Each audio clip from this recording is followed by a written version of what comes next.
Have you ever helped someone with all your heart, only to have that very person turn their back on you and cause you pain? That feeling hurts. But what hurts even more is realizing this. You didn't just help the wrong person. You may have also unknowingly planted karma upon yourself. It sounds like a contradiction. Helping others is supposed to be good. So how could it carry karmic consequences? Welcome to one Dharma teaching each day, a place where the mirror reflects the heart, and every word is a gentle awakening for the soul. Subscribe to the channel so you won't miss a single insight. The truth is this: not every act that comes from good intention leads to a good outcome. Because if kindness lacks wisdom, it can easily become a silent ally of harm. It's like watering a poisonous tree. What grows is not a blessing, but a curse. In today's video, we'll reflect on some hard truths. Why do some people feel more drained the more they try to help? Why do those who try to save others end up ruining their own lives? And why were the ancients always cautious before stepping in to help? You'll discover the deeper law of karma and learn how to help wisely with the right method, at the right time, with the right insight. Sometimes, not helping is the deepest help of all. There was once a man who saw a freezing addict lying on the street. He felt compassion and brought the man home, cared for him like family. But just a few days later, the addict vanished, along with all his money.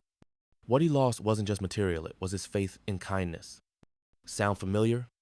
Many of us have faced something like this. We help someone only to be betrayed.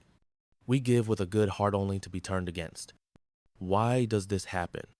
Because kindness without wisdom becomes disaster. In Buddhism, a good heart without the light of discernment is just emotion. And emotions, unchecked, are easy to exploit. You think you're helping, but if the person doesn't want to change, you're only prolonging their karma. You're interfering with their karmic process. And the cost may be that you inherit a portion of the karma that was never yours to carry. The ancients warned, watering a dead root will not grow a tree, but may make the gardener sick. When you help someone but don't help them grow, you're just feeding their weakness. Give money to the lazy, you kill their motivation. Protect someone's wrong choices, you stand in the way of their growth. Kindness is a seed, but if you plant it in poor soil, it will rot. And the one who plants it, you may sow karma, not blessing. Kindness should not be handed out carelessly. A good heart must be guided by a wise mind. Not everyone who pleads for help should be helped. Not everyone who suffers should be saved. If the time and conditions aren't right, your help may turn into bondage. Only when you learn to discern between compassion and enabling, between saving and interfering, can you truly sow righteous karma. Otherwise, you may be doing harm beneath the mask of goodness. A story from the Warring States period. There was a man named Ku Dan, known for his integrity and upright heart. One day, he saw a poor exile begging in the marketplace. Moved by pity, Ku Dan brought him home, fed him, helped him find work, and even married his daughter to him. But soon after, the man conspired with corrupt officials, framing Ku Dan and dragging him into legal ruin. The benefactor became a criminal. He lost his reputation and his family. That tale left behind a saying among the scholars: to save the wrong person is not just to harm yourself, but to curse your entire lineage. The ancients held the word compassion in high regard, but they never practiced kindness blindly or emotionally. They did not help others out of pity alone, but only when the person showed a genuine will to transform, a foundation of morality, and a truly good heart. In the Zuo Zhuan Zhuojuan, an ancient Chinese chronicle, it is written clearly: when you see someone in distress, do not rush to help. First, observe three things: how they have lived in the past, whether they are willing to correct themselves now, and if they have a heart inclined toward good in the future. This caution is not coldness.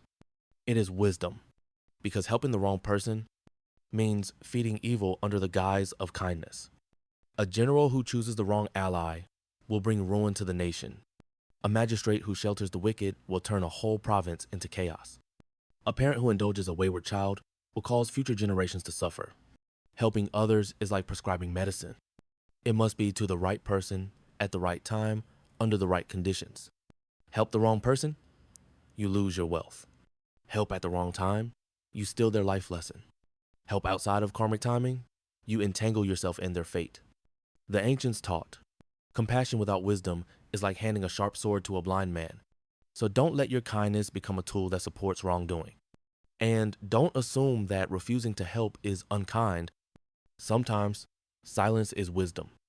In Buddhist teachings, an action is not judged by good intentions alone, but also by its motivation, wisdom, and deeper consequences. Many people think, I have good intentions, that's enough. But the Buddha taught, it's not enough. Because karma is not created by naive goodwill, but by the combination of three things: body, speech, mind. Helping others with the hidden desire for gratitude is attachment. Helping to earn praise is arrogance. Helping to feel noble is delusion. Each of these, though cloaked in goodness, plants the seeds of karma. And worse, if you help someone who is actively creating evil karma, you not only miss the merit, you participate in their karmic chain. For example, helping someone carry out revenge, helping a lazy person avoid responsibility, helping a wrongdoer escape consequence. These are all actions that generate interlinked karma. In the Anguttara Nikaya, the Buddha taught, when a foolish person does good, the fruit of that good is hard to ripen because the root of the heart is still impure. A wise person can recognize three types of suffering. Those who suffer from old karma, let them bear it. Stepping in too early interrupts their karmic repayment. Those who suffer from habits, helping too soon steals their chance to transform. Those who awaken only when they reach rock bottom, intervene too early, and you rob them of enlightenment. Buddhist teachings do not promote indifference, but emphasize that true compassion must be paired with mindfulness. Saving someone at the right time is virtue. Saving them at the wrong time becomes karma. So remember, not everyone who cries out deserves rescuing. Not everyone who seems weak needs support. If you want to help others, help with both compassion and wisdom, because in the world of karma, nothing escapes its returning echo.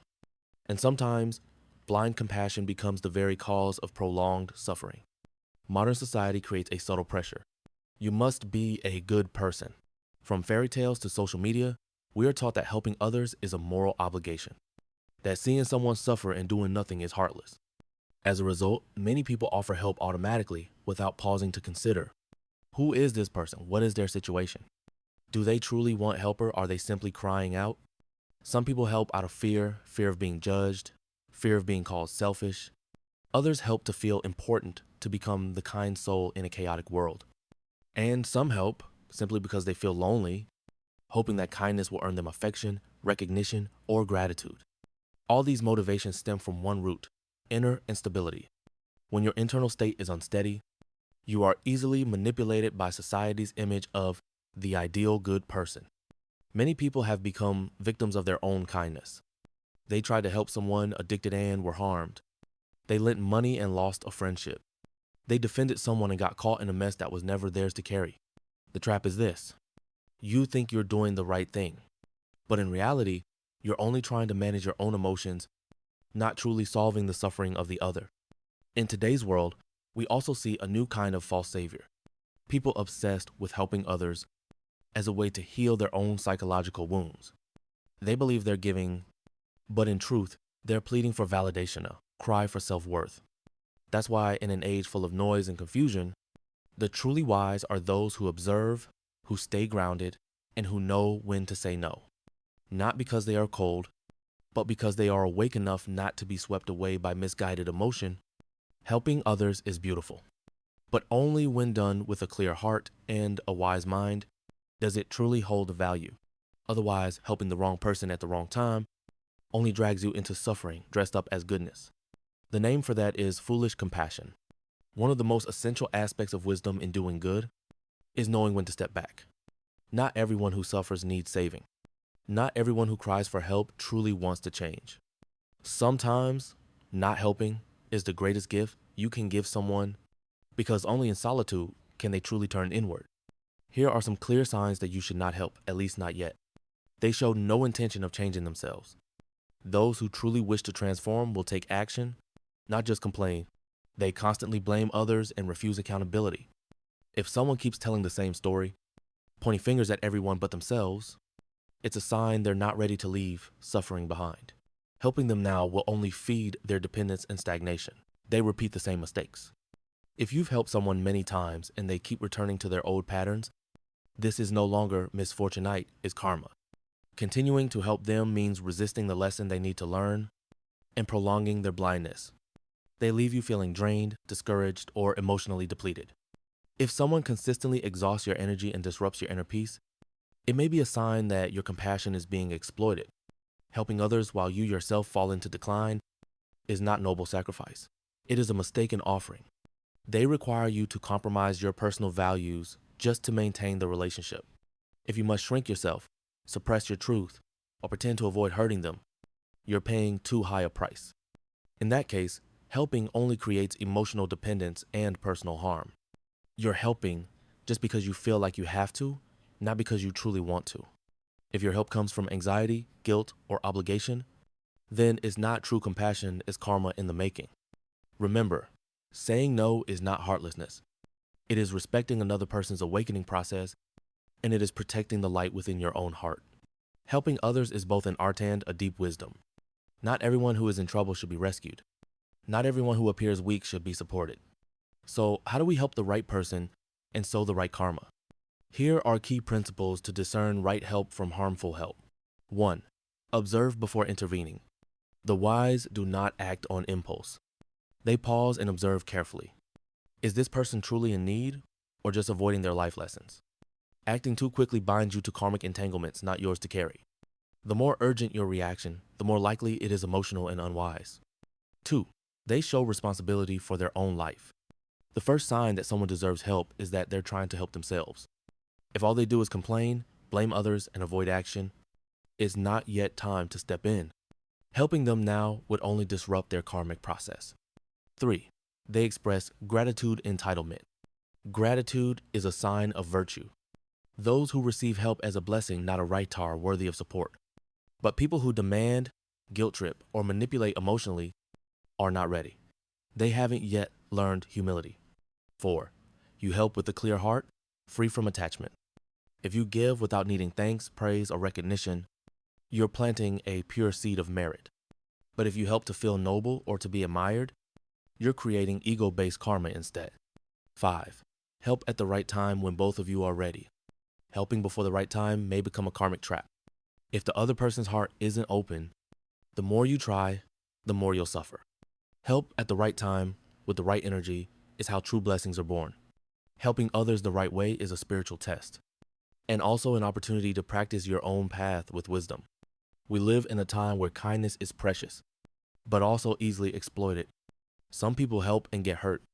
Some live kindly but receive injustice. And then they begin to ask, is being good even worth it in today's world? The answer is yes, but it must be wise kindness.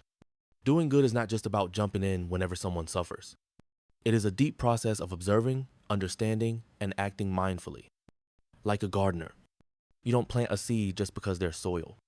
You must choose the right soil, the right season, the right seed, and care for it the right way. If you sow into the wrong soil, the seed dies. But if you sow wisely, the whole garden blooms. We were not born to save the entire world, but we can become those who plant the right seeds at the right time for the right people. In Buddhism, this is called compassion with wisdom, a love illuminated by insight. In Confucianism, it's known as benevolence with measure, kindness with boundaries, and in everyday life, it is the art of maintaining your center, knowing when to help and when to stop. Helping with both wisdom and compassion is not rejecting others. It is loving them with depth and clarity. It is knowing when to reach out and when to step back so they can grow on their own. The wise do not save everyone, but they always show up at the right moment. Like light that warms without blinding, the kind-hearted don't make noise, but their calm presence brings peace to the entire space around them. So remember, not helping does not mean you are uncaring. Helping the right person is a blessing. Helping the wrong person is karma. And only helping with a pure heart is true virtue. So, if today you are still living, kindly keep going. But walk your kindness with wisdom by its side. If you've listened this far, it's likely something in your heart has been stirred. Maybe you've helped the wrong person and been hurt. Or maybe you're standing at a crossroads, wondering whether to step in or hold back. Whatever it is, remember this. Keep your heart bright. Keep your mind steady. That is the key to doing good without incurring karma. If this video touched something in you, leave a comment, share a story you've lived through, or a lesson you've learned.